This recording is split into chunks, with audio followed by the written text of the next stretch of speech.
요한계시록 19장 9절에서 10절입니다.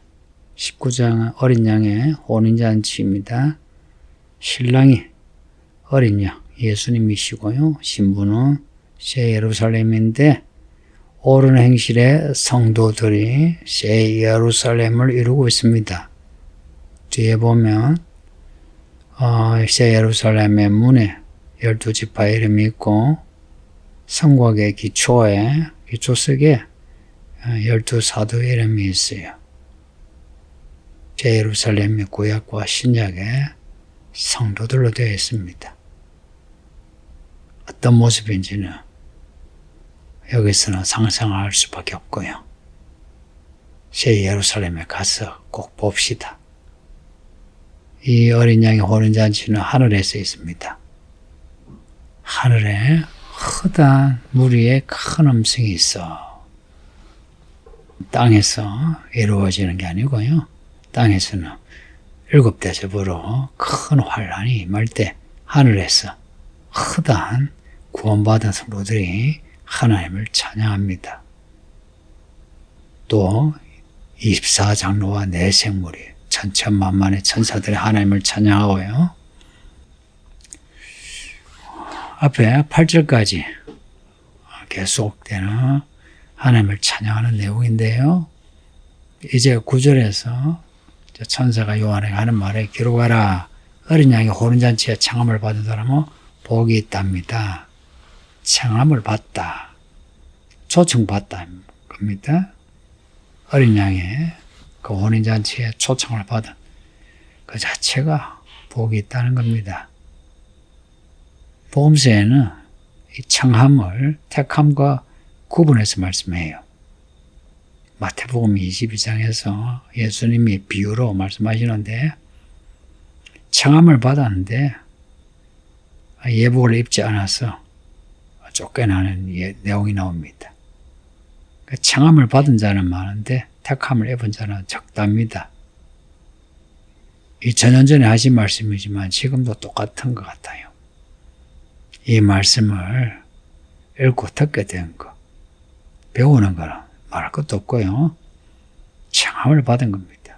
우리를 하나님이 아시고 초청하시는 거예요. 근데 이 말씀을 읽고 듣고 이제 어린 양 예수님을 만나는데 아무런 준비 없이 만나면 쫓겨나요. 우리가 들은 그 말씀으로 예복을 입는 겁니다. 예복을 입는다는 것은 말씀의 옷을 입고 사는 거예요. 예수님이 피 뿔린 옷을 입었다 그러죠. 뒤에 19장 뒤에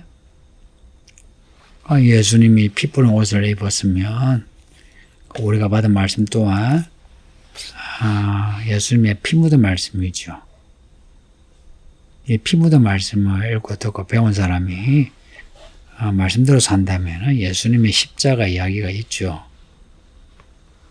청함을 받는 거하고요, 예복을 입는 거 구분해서 생각하면 우리가 이 복음으로 초대를 받지 않습니까? 그러면 복음을 살아내는 겁니다. 청함을 받는 거는 은혜고요. 택함을 받는 거는 복음으로 살아야만 합니다. 이 말 잊지 마요. 우리가 교회에 올 수는 있어요. 근데 교회 와서 믿음으로 사는 거는 우리가 살아야 하는 겁니다. 교회 왔다고 해서 다 믿음으로 사는 건 아니죠. 천사가 또 말하는데 9절이에요. 이것은 참되신 하나님의 말씀이라고 합니다. 참되신 하나님의 말씀. 이걸요, 거꾸로 하면 하나님의 말씀은 참되시다 라고 할 수 있죠. 왜 하나님의 말씀이 참되다 하겠어요? 참되다는 것은 거짓말이 아니고 진짜라는 겁니다. 왜 진짜겠어요? 말씀이 진리니까요. 진리니까. 우리가 진리를 다 몰라서 그냥 우리 수준에서 말씀을 믿습니다 하고 또 이해 안 되는 것은 믿지 못하겠습니다. 그렇죠. 근데 말씀은 전부 진리입니다. 그래서 우리에게 참된 말씀이에요. 이해되고 안 되고 그렇게 중요하지 않아요. 말씀을 그대로 믿는 게 그게 중요합니다. 요한계시록 기록된 말씀들, 특히나 7인의 재앙들 보시면서 이해가 됩니까? 그 재앙 하나하나 이해가 돼가지고 아, 이런 재앙이구나. 모든 게 확실해집니까? 아니죠. 장차 속게 될 일이라 하는데 읽으면서 이게 뭐지? 이게 뭘까? 헷갈리고 막막하고 모르는 게 많아요. 그럼에도 이 말씀은 진리입니다. 참되고 그러니 우리가 이해가 되고 안 되고 떠나서 말씀을 그대로 받아들이는 게 믿음이에요. 또 하나님의 심판이 참되고 어렵다 하죠. 심판만 그렇겠습니까? 하나님이 하시는 일이 다 참되고 어렵습니다. 어렵다. 그 어렵다는 말씀이 앞에 8절에 옳은 행실이다. 그 말씀하고 똑같은 거예요. 참되신 하나님의 말씀, 참되신 하나님, 진리의 말씀, 진리신 예수님. 네, 이런 관계를 생각해 봅시다. 하나님의 말씀이 참되니까 하나님의 심판도 참되고 어렵습니다.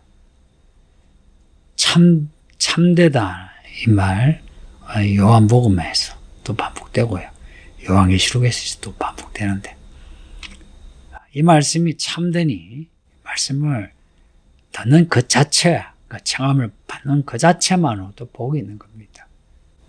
우리 모두 복 있는 사람인 거예요.